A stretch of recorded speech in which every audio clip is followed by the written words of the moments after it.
से जहां कोई भी, चाहे कांग्रेस पार्टी की सरकार हो या अगर किसी और की भी सरकार होती, तो रिस्क लेने के मूड में फिलहाल कोई नहीं होता, क्योंकि 2019 की तैयारी चल रही है। इस रन में अब सभी पार्टियां कूद चुकी है, तो इस लिहाज से हम भी उम्मीद यही कर रहे हैं कि इन छात्रों के भविष्य को लेकर, इन चयनित अभ्यर्थियों के भविष्य को लेकर संजीदगी दिखाई जाए, और इसी कोशिश के तहत हमने इस खबर को इतनी तरजीह दी है। अब इस बीच हम अलवर की चर्चा करते हैं। अलवर के रामगढ़ में मतदान केंद्र पर क्या कुछ गतिविधियां रही, हम आपको बता रहे हैं। मतदान संपन्न हो चुका है, प्रत्याशियों की किस्मत ईवीएम में कैद हो चुकी है। अब 31 जनवरी को मतगणना हुई है। आज करीब 80% मतदान हुआ। वोटिंग शांतिपूर्ण रही। पुलिस प्रशासन ने सुरक्षा के पुख्ता इंतजाम किए थे। हम आपको साथ साथ ये भी अपडेट कर दें कि कांग्रेस ने साफिया खान, बीजेपी ने सुखवंत सिंह और बसपा ने जगत सिंह को चुनावी मैदान में उतारा है। प्रदेश में पिछले साल 7 दिसंबर को हुए विधानसभा चुनाव के समय इस सीट से बसपा प्रत्याशी लक्ष्मण सिंह के निधन के बाद ये सीट पर चुनाव नहीं हो सका। सिर्फ और सिर्फ 199 सीटों पर ही चुनाव हुआ, और अब यहाँ पे आज के दिन वोटिंग की गई और वोटिंग फीसद 80% रहा। इसके अलावा हम आपको ये भी अपडेट कर दें कि अब 31 तारीख को काउंटिंग की प्रक्रिया होनी है। उस दिन ये साफ हो जाएगा कि आखिर इस सीट से किसने बाजी मारी है, क्योंकि जो तीनों कैंडिडेट हैं वो नए हैं रामगढ़ के लिहाज से।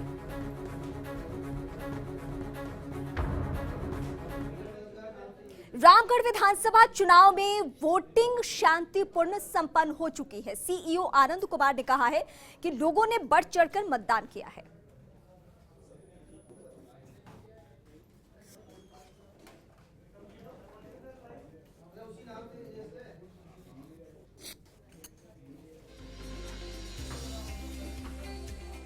देखिए, दिशा निर्देश वही है कि चुनाव से पहले खासतौर पर इसमें 2 निर्देश हैं। एक तो कोई भी अधिकारी और कर्मचारी जो चुनाव से जुड़ा हुआ है वो अपने गृह जिले में उसका पदस्थापन ना हो, तथा दूसरा पिछले 4 वर्ष के दौरान 3 वर्ष उसी जिले में वो ना रहा हो। ये 2 मुख्य बिंदु हैं, और इसको देखते हुए सभी विभाग जो है इसको देखते हैं और उसके हिसाब से पदस्थापन करते हैं।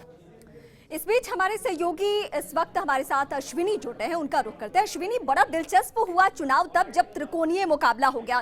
तीनों के तीनों चेहरे भले ही यहाँ के लिहाज से नए हों, लेकिन पार्टियों ने बड़ी ही खास रणनीति के तहत इन पर दांव खेला है। अब जब 80% वोटिंग हो चुकी है, संकेत क्या मिल रहे हैं वहां से?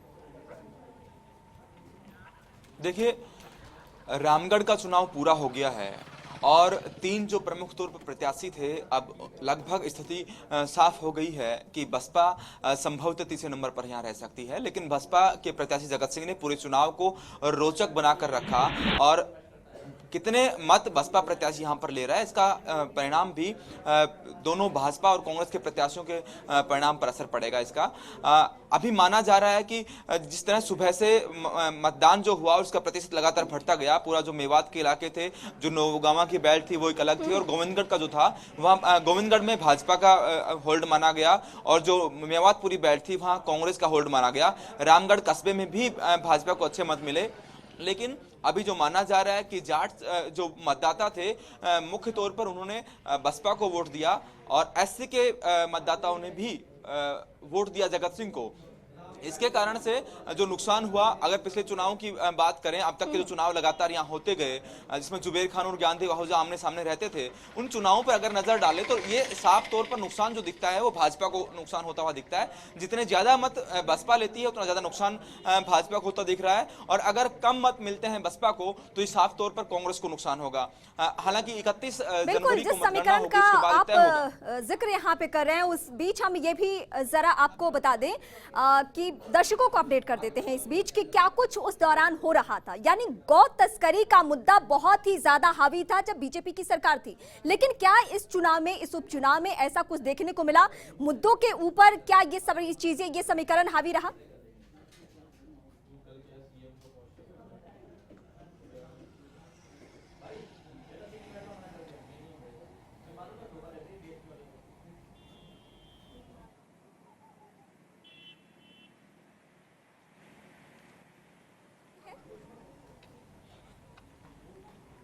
अश्विनी, मेरा सवाल ये था कि बीजेपी की गवर्नमेंट रहते हुए यहाँ पे गौ तस्करी का मुद्दा बहुत ज्यादा छाया रहा और यही वजह है कि जो वहाँ के सबसे ज्यादा बेबाक और चर्चित चेहरे हैं उनको तरजीह नहीं दी पार्टी ने। अब उपचुनाव के दौरान क्या ये समीकरण बीजेपी के फेवर में काम नहीं कर पाया और जो दूसरे दोनों प्रत्याशी थे उन्होंने बाजी मारी?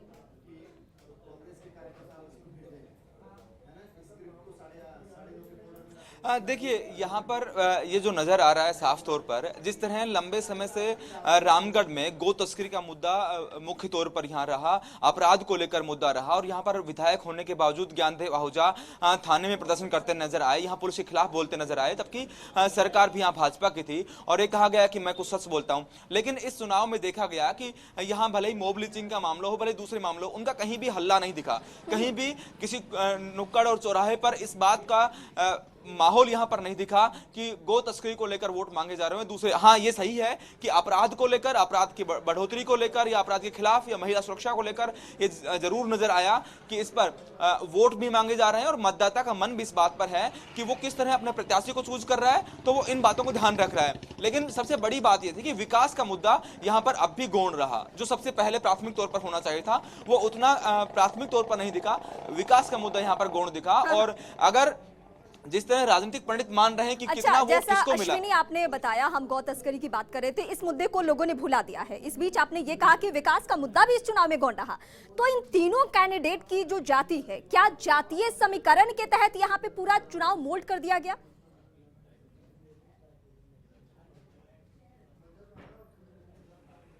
निश्चित तौर पर जातीय मुद्दा यहाँ पर हावी रहा है। जातीय आधार पर वोटों की गणना हुई, जातीय आधार पर ही प्रत्याशियों ने ये गणना करके कितना वोट कहां उसको मिल रहा है और उसी तरह से ये देखा गया कि जिन इलाकों में जिस प्रत्याशी का जातीय आधार था उस प्रत्याशी का उस इलाकों में मतदाता वोट डालते हुए नजर आए। जिस तरह मतदान आज हुआ तो लगभग एक क्लियर स्थिति हो जाती है मतदान के दिन क्षेत्र में और मतदान के बूथ पर जब जाके देखते हैं तो मतदाता कहीं ना कहीं मन झलक जाता है कि वो किस तरफ वोट कर रहा है और ये जो बूथ पर्टिकुलर जो होता है वो किसको मत कर रहा है, उस सबसे ज्यादा मत वहां उस बूथ पर किस प्रत्याशी को मिलने वाले हैं। तो गोविंदगढ़ का जो इलाका था भाजपा को मतदान कर रहा था, जो मेवात वाला जो इलाका था वो कांग्रेस के साथ जा रहा था, जो बहुत सारे जो अनुसूचित जाति के जो मतदाता थे वो बसपा को चूज कर रहे थे। तो साफ तौर पर दिख रहा था कि जातीय आधार पर भी यहाँ मतदाता वोट दे रहा था, उस प्रत्याशी को चूज कर रहा था। जिस तरह कल तक हम पूछ रहे थे मतदाताओं से कि किसको मत डालने वाले हैं, उनको ये नहीं पता था कि प्रत्याशी कौन है, वो पार्टी पे को वोट डाल रहे थे, या बहुत सारे लोगों को ये पता था कि उन्हें उनको वोट देना है, उन्हें पार्टी से कोई मतलब नहीं है। तो अलग अलग तरीके थे अब मतदाता के कि वो प्रत्याशी को किस तरह चूज कर रहा है। लेकिन ये सही है कि विकास का प्राथमिक तौर पर जो मुद्दा होना चाहिए था वो गौण हुआ, जाति और धार्मिक आधार पर वोट। इस बीच हमें 31 तारीख का इंतजार करना होगा जब चुनाव परिणाम हम सबके सामने, और उस दिन ही ये तय हो जाएगा कि ज्ञानदेव आहूजा को पार्टी ने यहां से यानी बीजेपी ने यहां से दरकिनार करके क्या रिस्क लिया था, ये सब कुछ चुनाव परिणाम के बाद ही तय हो पाएगा। फिलहाल शुक्रिया अश्विनी तमाम जानकारी के लिए। तो रामगढ़ में आपको कुछ एक अलग तस्वीर हम दिखाते हैं कि आज क्या देखने को मिला, जहां स्कूल के बच्चे दिव्यांगों की मदद के लिए आगे आए और उनकी मदद की। इस दौरान इन बच्चों से बात की हमारी संवाददाता सुषमा पांडे ने। बेटा, आप आज यहाँ पर बहुत खास मकसद से आए हुए हो, कैसे सोचा, क्या लगा, क्यों आए यहाँ पर? हमें ऐसा लगा कि हम दूसरों की अगर मदद करेंगे तो हमें भी अच्छा लगेगा और जो दिव्यांग है उनका ही मतदान होगा। बहुत तरीके से हम अच्छी तरह उनकी देखभाल करेंगे, मतदान करवा के वोट दिलवा के उनको छोड़ के आएंगे हम। अच्छा, कैसे हेल्प करते हो? वो उनको ले जाते हैं, पकड़ के ले जाते हैं उनको ऐसे। कुछ दिक्कत लगती है कभी कभी? कभी दिक्कत नहीं लगती, बहुत झिझक तो होती है थोड़ी सी, पर डर नहीं लगता। अच्छा लग रहा है आप लोगों को ये सब काम करके? यस। कैसा लग रहा है? बहुत अच्छा काम करके बहुत अच्छा लग रहा है, क्योंकि हम दिव्यांग लोगों की सहायता करते हैं और हमें हमारी यह उद्देश्य है कि हमारे जो राजस्थान में सारी सुविधाएं उपलब्ध हों। अच्छा, ये किसने कहा, कैसे लगा कि हाँ चले हम कुछ लोगों की मदद करें वोटिंग में? ये हमारे सर ने कहा। सर ने कहा था? हमारे सर ने हमको इस बात के लिए प्रेरित किया और इसलिए हम इधर सहायता करो, तुम्हें भी अच्छा लगेगा। और आए हुए बच्चे, एक और, हाँ इधर बेटा, हम एनसीसी द्वारा आए हुए स्टूडेंट हैं। हमारे सर जी ने कहा था ना, तुमको एक टी शर्ट और एक टोपी मिलेगी, आप उस दिव्यांग लोगों की सहायता करोगे, उठाकर ले जाओगे। अच्छा, सुबह से तुम लोग ऐसे भाग दौड़ कर रहे हो, थकान नहीं हो रही है? नहीं मैम, हमको बहुत अच्छा लग रहा है। अच्छा लग रहा है? बहुत अच्छा लग ऐसा रहा है कि सच में कोई फेस्टिवल है, त्योहार बहुत है? अच्छा लग रहा है हमें। अच्छा लग रहा है। अच्छा, बड़े हो के तुम लोग भी वोटिंग करोगे? करेंगे। पक्का? Yes ma'am. देखिए कितना उत्साहित है ये बच्चे और कितने ज्यादा खुश हैं कि दूसरों की मदद कर रहे हैं। पहली बात, दूसरा भले ही इनको बहुत ज्यादा नहीं पता हो कि किस तरह से सरकार का चयन होता है, किस तरह से विधायक चुना जाता है, लेकिन हाँ ये जानते हैं कि ये बहुत महत्वपूर्ण होता है कि आप अपने मताधिकार का इस्तेमाल करें और बड़े होकर ये भी अपने मताधिकार का इस्तेमाल जरूर करेंगे। तो साथ ही एक संदेश भी देते हैं कि औरों की खुशी में खुशी ढूंढिए, अपने आप खुश हो जाएंगे। तो फर्स्ट इंडिया न्यूज के लिए मैं सुषमा अपने सहयोगी लव कुमार के साथ।